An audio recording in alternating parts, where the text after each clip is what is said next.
Welcome to this Photoshop Pop-Out Masterclass Complete Breakdown. Today we are going to be looking at 3 ways to create image pop-out effect in Photoshop. Put these 3 methods together so you can have a complete understanding of how to create this pop-out effect. So let's get started. So first we're going to come to File and say New. This will allow us to create a new document. So I'm going to title document here Pop-Out. But you can name it whatever you want. So I'm going to say pop-out design. I'm using a width of 1920 pixels, a height of 1080 pixels, setting my rotation to landscape so we can have the 3 designs side by side.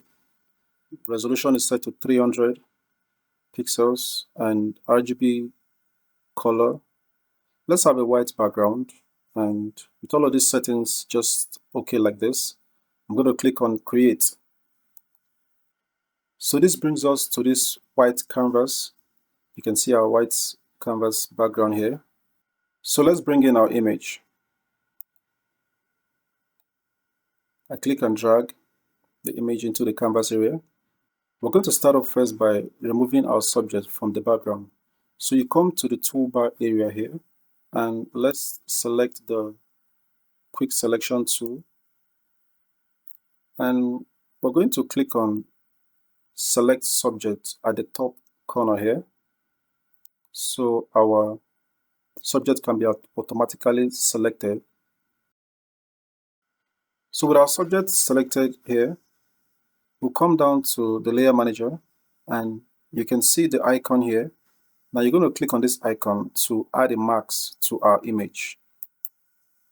As you can see, this has just automatically maxed out our selected subject from the background. If you come to the max thumbnail here, you can just see where the mouse cursor is. If you come to this max thumbnail and hold down Alt and left click on it, it shows you the max. You see the white and black max. If you click on it again while still holding down Alt, get to see the image. So let's hide our subject here for a while we create our rounded rectangle. So you come to the toolbar and want to make use of the rectangle tool. On your system, depending on the version you're using, it might be rounded rectangle. You might have an option for rounded rectangle. If yours is like that, then that is fine. You can select the rounded rectangle. So we're going to select the rectangle here, and we want to just make sure that the attributes here is set to shape and not path. We don't want to be on path, we want to be on the shape. Then you want to make sure you have your fill color active. Mine is currently active, but if yours is not, just click on the color here and select any color you want. If you have a recent color, if you don't, you can just pick from the color picker here and get your colors, your appropriate color, then okay that, and when you're done, you can close that.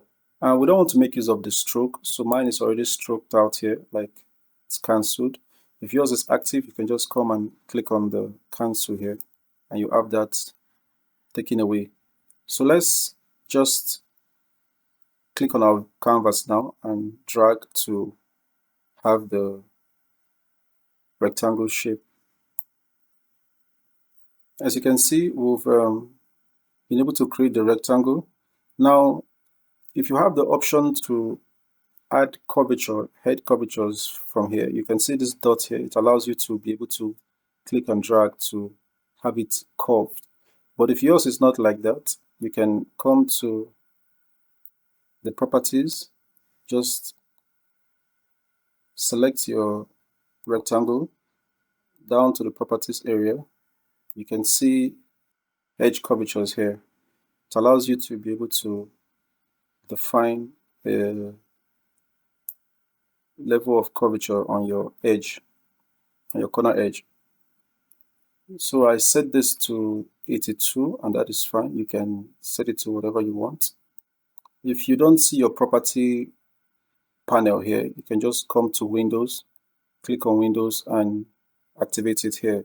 Just select property, and that will come up.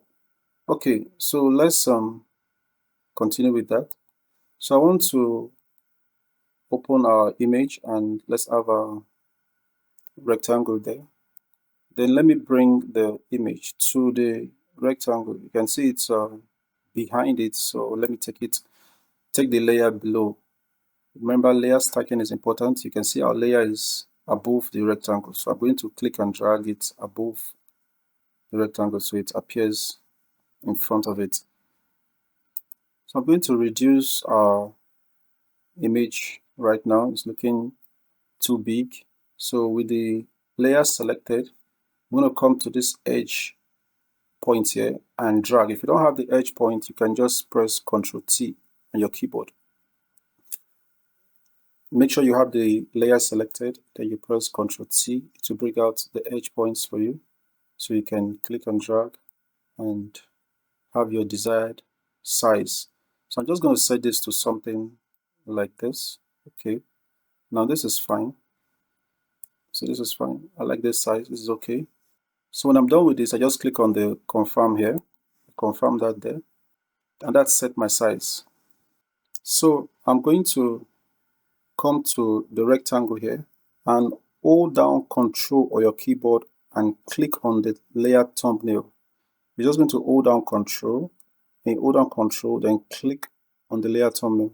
Now that automatically creates a selection around the edges of your rounded rectangle. As you can see the selection around the edges of our rounded rectangle.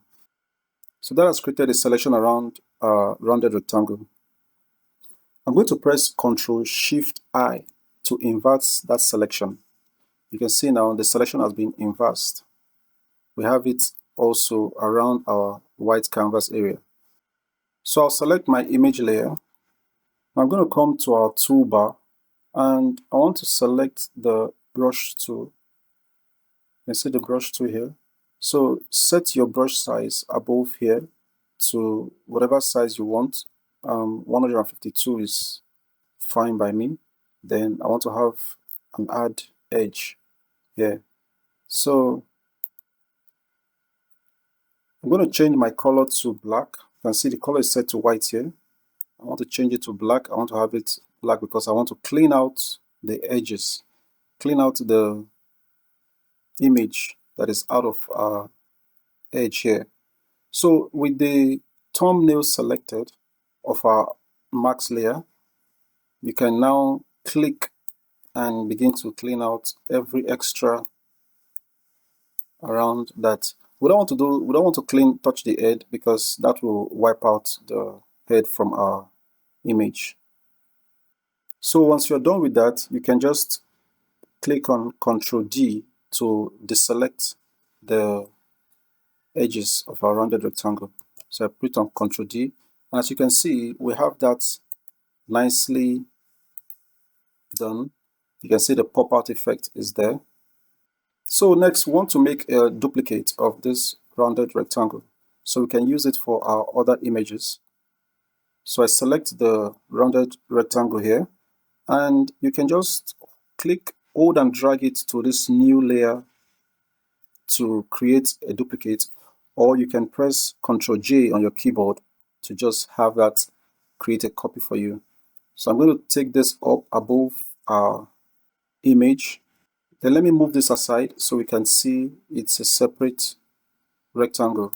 So I'm going to group these two together because we've been able to nicely create this. So select the tool layer and click and drag to the folder icon down here to have it grouped. Then just double click on this. I want to name this brush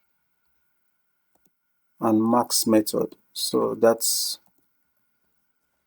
we know that we're able to achieve this using the brush and max method. So we're going to look at the other method right now. Let's bring in our image.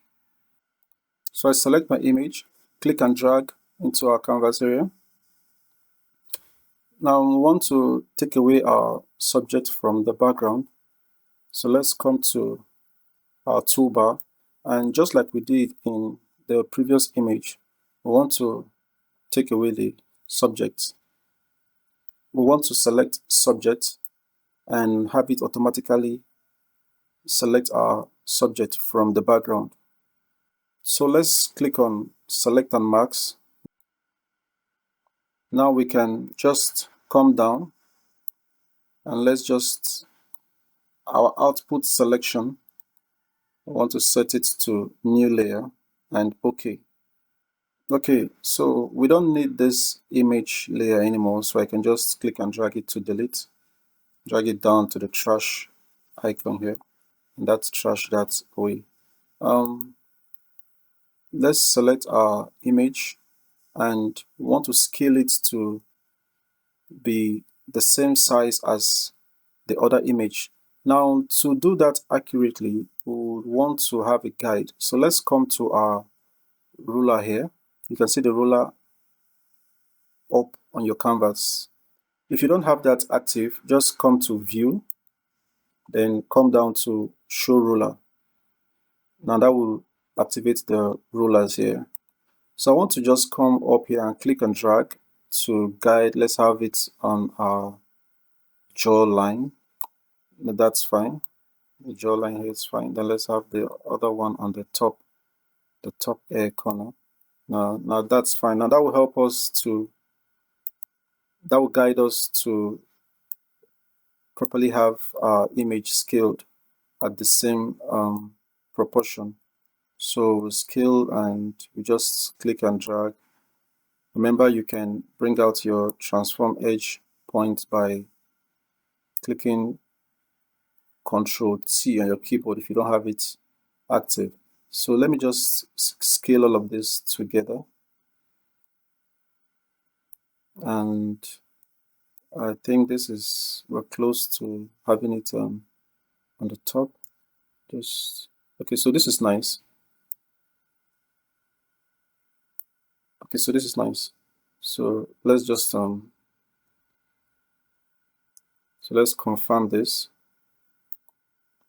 So we're going to have a duplicate copy of this image because we're using the clipping mask method right now.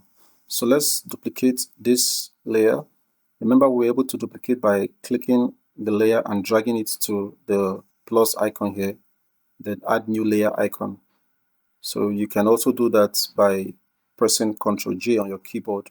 That's the shortcut to have your layer duplicated. So I'm going to hide the first copy. Then the second copy, I want to create a clipping mask with this image and the rectangle. So I'm going to select on the image layer, right click on it and come to create clipping mask. Now that has automatically just given us a clipping mask of the image, but we have the head cut out. You can see the head is cut out right now. It's not giving us that pop out that we want. So let's just off this image layer for a while and let's activate the copy we just duplicated. You can see this doesn't have the clipping mask effect on it. So we're going to come to our toolbar again and you can see the elliptical McQuay tool, the one that gives us the rounded selection. Now we want to just have the selection around his head. So you can click and drag and you can hold down spacebar on your keyboard to reposition your marks. I just want the selection marks to just be around his head. Something like this is nice. Then I'll right click on it and say layer via cut. Now that has given us a cutout of the head. You can see it's created a duplicate without the head and the top layer with just the head. So I want to delete the other layer I want to delete this copy that is without the head. So I'm going to click on it, drag it to the trash icon there. So we don't have that anymore. And remember, we have this layer that has just the head selection without the body. And we have our clipping mask image here that has been properly clipped out to the rectangle. So I'm going to activate that. As you can see, that has just given us the pop-out effect with the clipping mask. So let's duplicate the rounded rectangle again. So I'm selecting it and I'm going to drag it to the plus icon here to have a duplicate of that. And I want to Remember, I want to make use of this duplicate for the third method. So let's just have it still on the same plane. Okay, so that has automatically released our clipping mask. So we want to create that back. So select and we have that. Okay, so let me group these layers together that we're able to use to create the clipping marks and drag it to this folder icon here. And I'm going to double click on it and name it clipping marks method.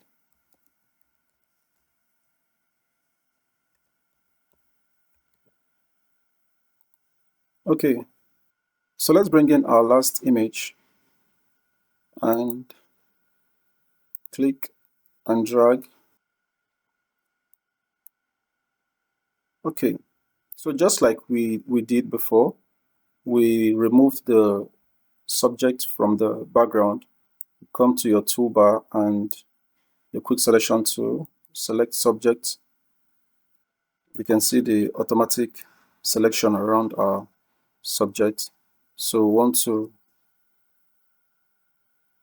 click on select and marks. Then you come down to your output here and let's change it to a new layer. Good. So we don't need this layer anymore. That's the original image. We don't need it anymore. So I'm going to select and delete it. You can drag down to the trash icon there, and that has deleted that. So let's click on our layer and want to position it above, just on the rounded rectangle there. And as you can see, the scale is bigger than the other images. So with our guide in view, we can just select and scale it down. Oh, but first, let me just take this above the rounded rectangle so we can see it properly. So you come and drag it up. Remember the layer stacking order. You don't want the layers to be above in your layer manager here. So let's now scale our layer properly. So select, using our guide to just get the jaw line on the top of the head. So just, Control J. Don't want to. So if you mistakenly rotate the image, you can just undo that rotation by pressing Ctrl J on your keyboard. And just a little bit more. Okay, I think that is okay. This is fine now. This is fine. I want to just position this like this somewhere, just to offset it, just more to the left. Okay, so let me confirm. Click on the confirm transform here. Good. Now, just like we did before, we want to hold down Control on our keyboard and click on the thumbnail of the rounded rectangle to give us that selection. So hold down Control and click on the thumbnail, and you can see that has given us the selection around the rounded rectangle. You can see the selection there. So we want to invert the selection just like we did before. You're going to press Ctrl Shift I on your keyboard. Now that has inverted the selection. You can see it has selected the canvas area also. So we want to select our image layer and go to the toolbar to select our eraser tool down here. You see the eraser tool here. You can set your size. If it's small, you can increase it. And we want to make use of the hard edge. If you don't see your brush size, it's probably because you have your cap lock on.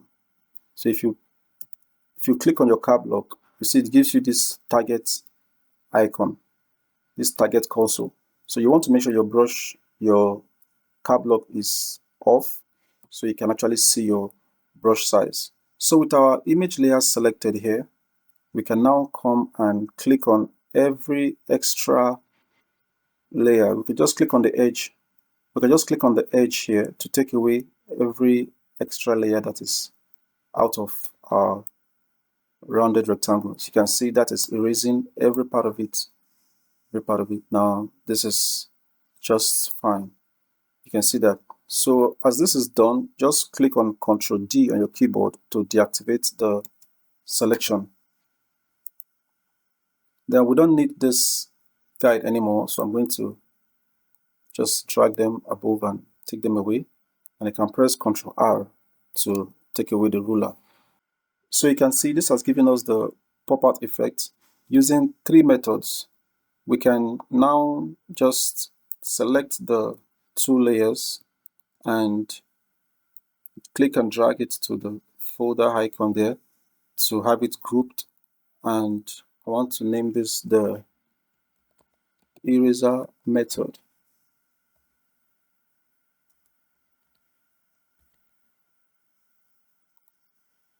So if you want to do some styling, you can just open that folder, select your rounded rectangle, right click on it and come to blending options. You click on the blending options. You can now begin to add the strokes. So you select the strokes, you can see that. So I can adjust the size here. You can make it an outer stroke or an inner stroke. And you can also adjust the opacity. The color is set to red. You can have that at whatever color you want by clicking on the icon switch there, and you can just have your color changed. So you can also activate inner shadow. You can see the inner shadow. You select that and play with all of that. And once you're done, you click on OK. So I want to close that folder and go to the clipping marks folder also. And let's do the same thing. Blending options. I want to activate the stroke and the inner shadow. Then OK that. Close the folder. Now go to the brush and select the rectangle. Right click on it and click on blending options. I want to add the strokes inner shadow also, and OK. So what do you think? I want you to leave your comments on the comment section and tell us if there's any difference in these 3 methods. Can you tell which method was used in which? As you can see, having these 3 techniques is actually awesome because you cannot actually tell which method is used for which. So thank you for joining us, and please encourage by subscribing and liking also, and turn on the notification because we'll be dropping awesome tutorials. You don't want to miss out on this. Thank you and see you next time.